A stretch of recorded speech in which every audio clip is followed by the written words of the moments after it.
does the science tell us about selling? If you could have the science, the actual data help you to perform better selling, do you think that you could generate more business, or is it just hogwash? Well, let's have a discussion about it. Check it out.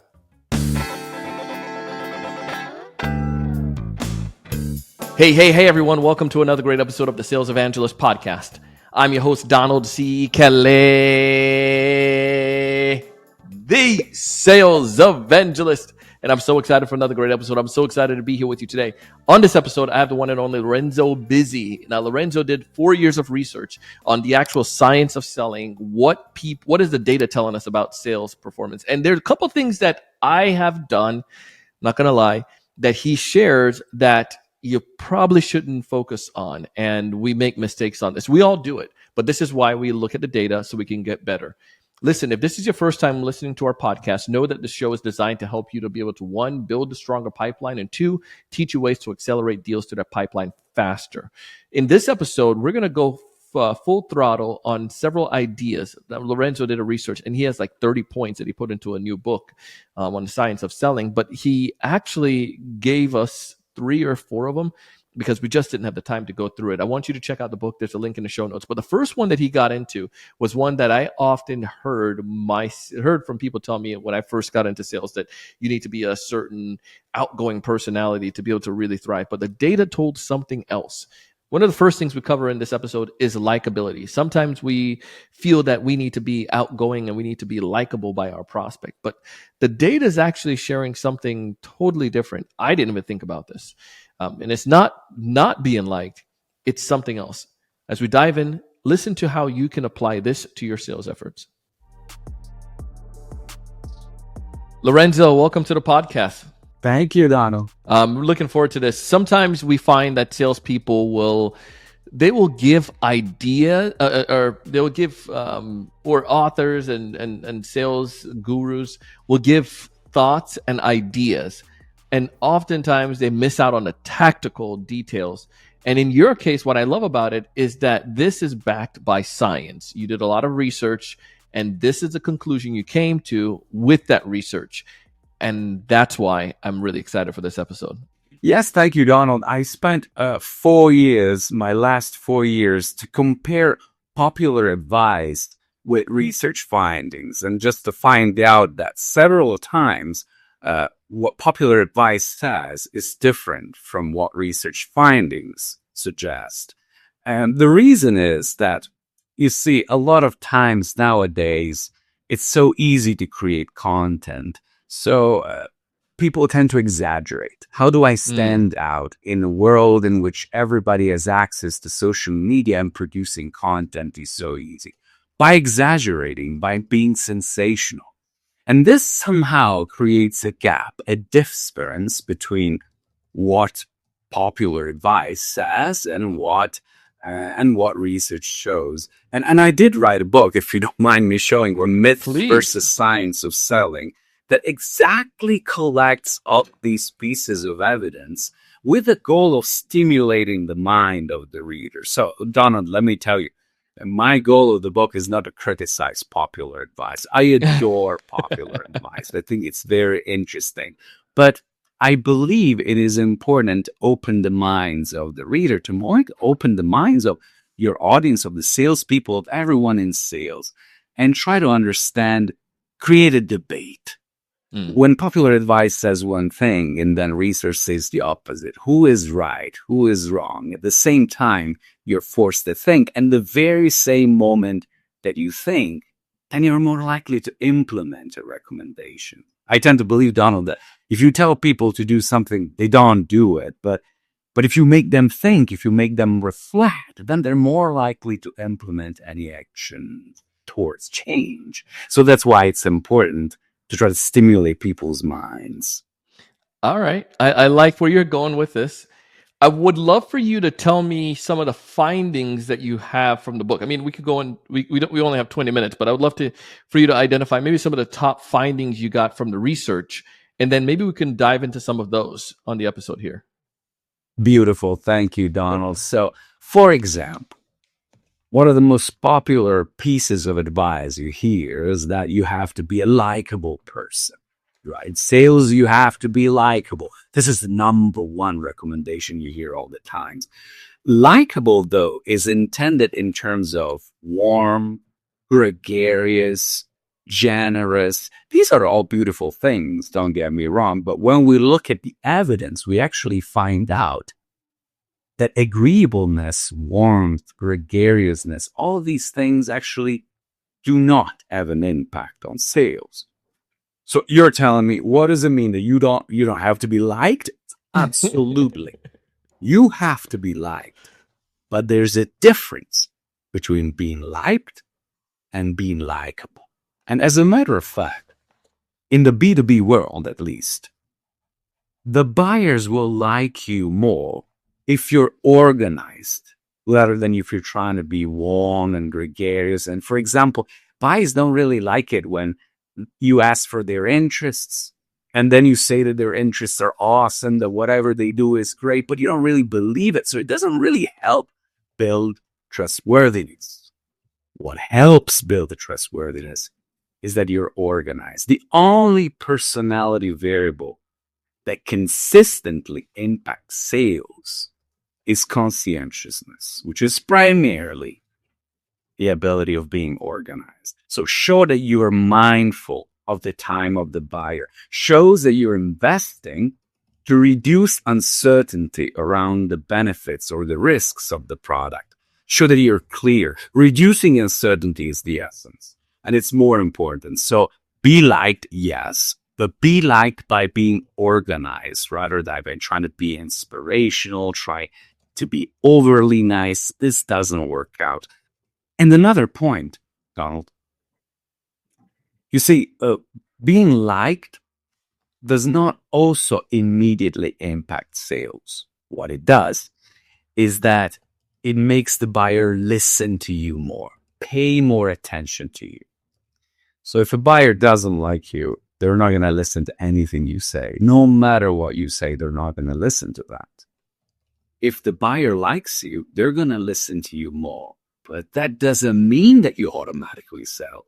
If the product is good, then you will sell. But if the product is bad and they listen to you more, then they're less likely to buy it.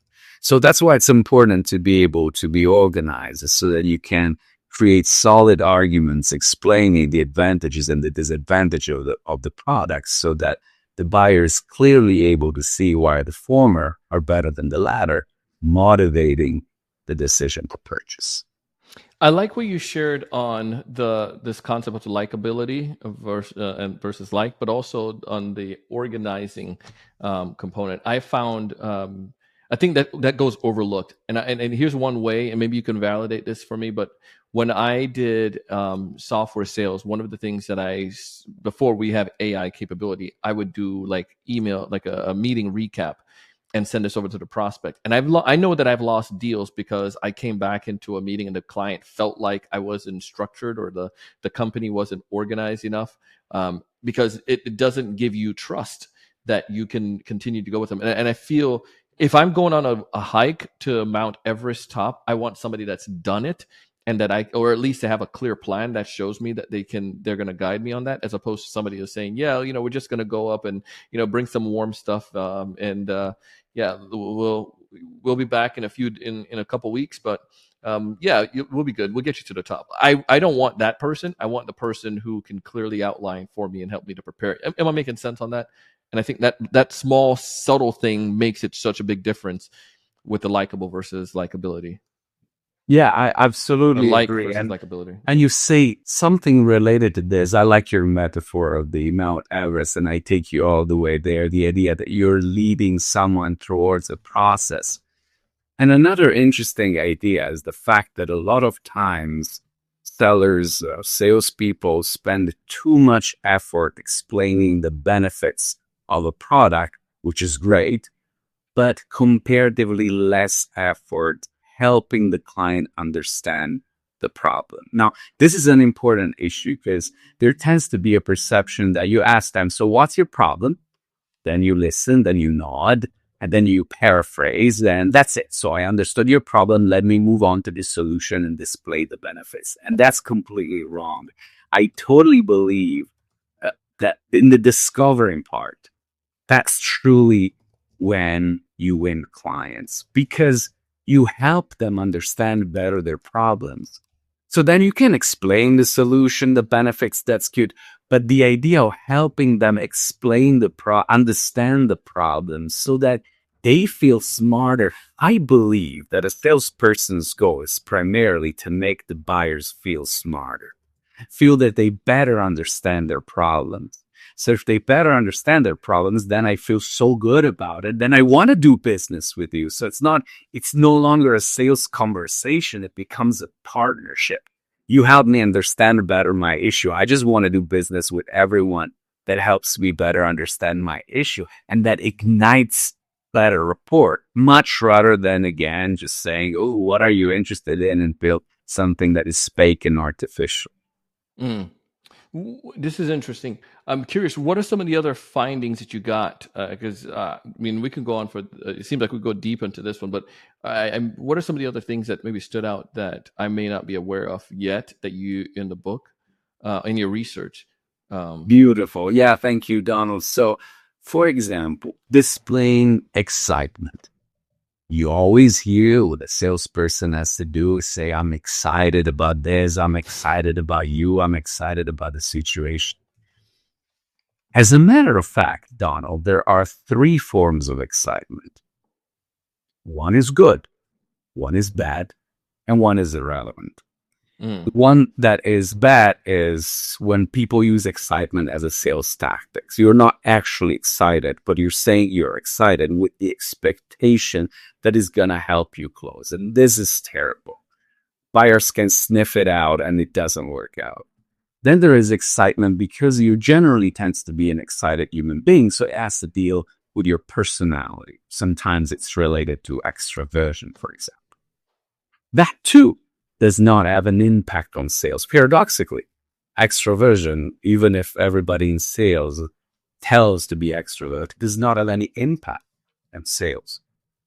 And there's a third form of excitement. Now that one matters to sales, which is excitement about the situation. You see, Donald, there's actually two forms of emotions. One is an outcome emotion. I feel good after something nice happens. And one is anticipatory emotion. I feel good before something is happening.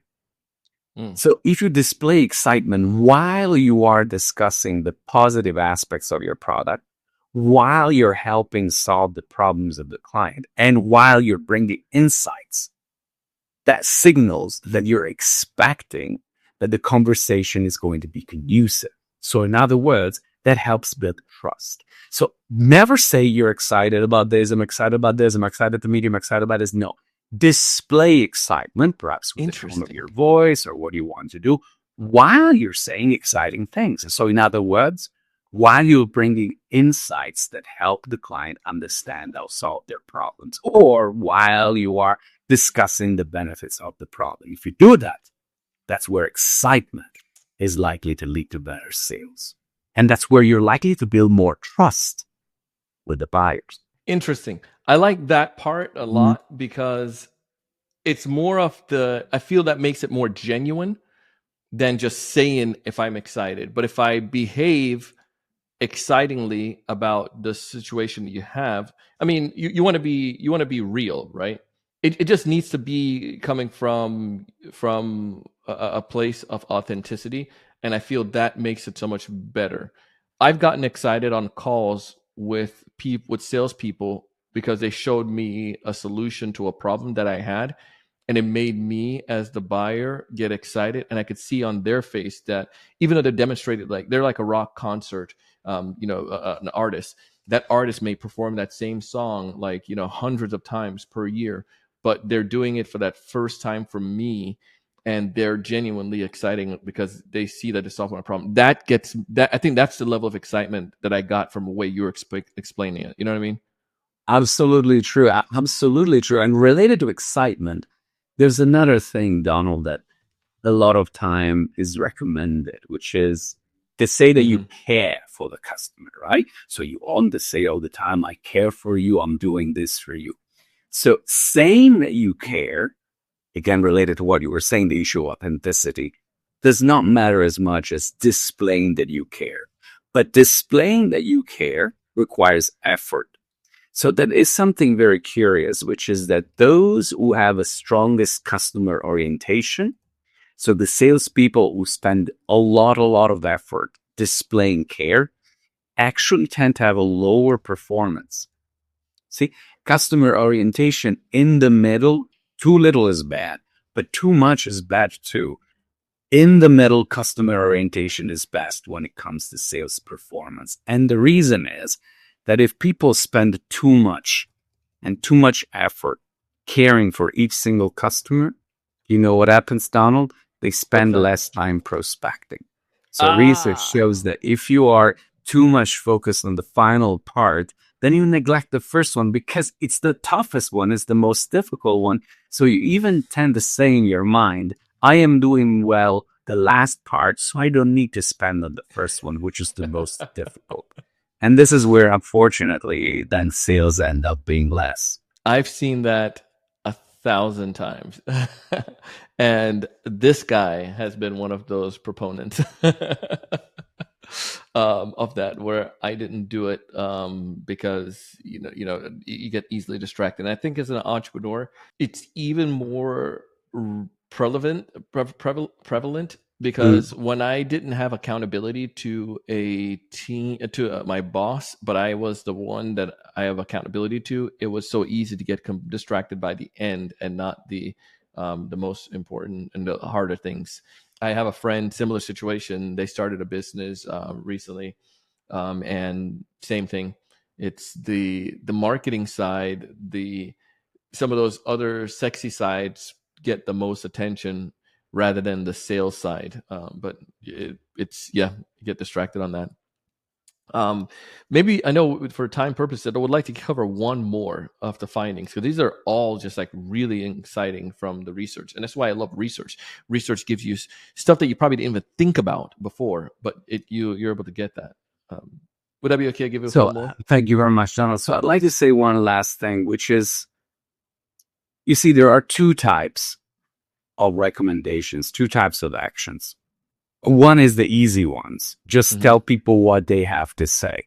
So there's a lot of research on what you have to say, for example, as an opening for a cold call. That's fine. So if you're saying, how are you? It's terrible. If you're saying, how have you been? It's a little bit better. If you use the social support, the fact that I've been working with this company and I want to talk to you, that's fine. It's even better.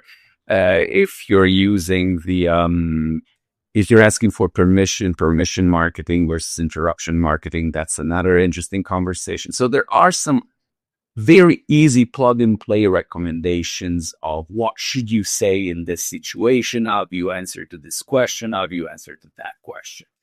These are good. These are very easy. Don't get me wrong. Some examples, for instance, is it good to tell something personal about yourself? It is good. But the volume of personal disclosure is irrelevant. So just say one thing to help build a connection, and you don't need to say too much. Is the use of exaggerated adjectives good? So, this is amazing, this is glorious, this is fantastic. Or should you use more moderate adjectives? It actually depends on the mood of the buyer or the prospect. If you feel that the mood is good, then you can actually use exaggerated adjectives. But if you feel that the mood is neutral or even bad, then it's better to be sober. So yes, there are a lot of these little things, right? Should you use humor? That's another one important thing. It varies depending on whether it's, authentic or scripted. Scripted humor is terrible. So a lot of these things work, but see the issue, Donald, that the easier it is to implement advice, the less impact it's likely to have in the long term. Because the real reason behind advice is that you do it to stand out of the crowd. So if everybody does the same, that it does not really help you stand out of the crowd. So unfortunately, the most powerful piece of advice is that you have to work on yourself. People don't like to hear, but you have to work on yourself to better shape your mindset. You see, something research says also is that if people are too much focused on their performance and on comparing themselves with the others, they're likely to perform less in the long term in sales. Interesting. But if they focus on getting better than your previous self, so constantly learn and constantly grow, that is really when they're likely to have an impact and they can sell more. So see, working on your mindset, becoming stronger, becoming better able to organize yourself, becoming a master in solving the problems of your buyers. This is what you have to become, an expert master of solving the problems of the buyers. And yes, of course, you can implement all those little things, say this, say that, answer a question here. But in the end, what truly will make an impact and allow you to succeed in sales is to work on the way in which you approach the problems and you lower the uncertainty for your buyer. I love it. Even though I'm not supposed to be too excited, but I'm just, it's just, you can't help it. But here's the, if somebody's, because I'm a sales leader, I'm listening to this episode and I'm like, those concepts, they sound great. I want to implement them with my team. What advice would you give me to help me to do so? So again, I think the whole idea for the short ones, you can still say it's still good to have trainings in which you tell them, use this, you use this sentence, use the other sentence, use this opening, use this other opening or not. For the other one, it's probably more of a long, it's not a simple thing you have to say, but it's more a process you have to work with them. You have to do a lot of coaching with them, but it really goes inside understanding the limit and beliefs that you have and constantly getting knowledge and questioning the knowledge. I believe, Donald, that the best way for you as a sales leader to help other people and to train other people is, again, to stimulate their mind and make them see different points of view and make them stimulate and make them reflect on the possible reasons and all the possible solutions of issues. It is a longer work, easier work, of course. You have to just go on there, say this, say not this, but mind work requires a lot of coaching. The coaching which you can work together and primarily constantly assess each single tactic. There's many of them. Assess each one of them, the situation in which it works, the situation in which it doesn't work. What really is going to make a difference is the extent to which you're stimulated by those things. The more you enjoy this, the more you find that figuring out what works and doesn't work is something that makes you excited in a good term. That's when it's going to work.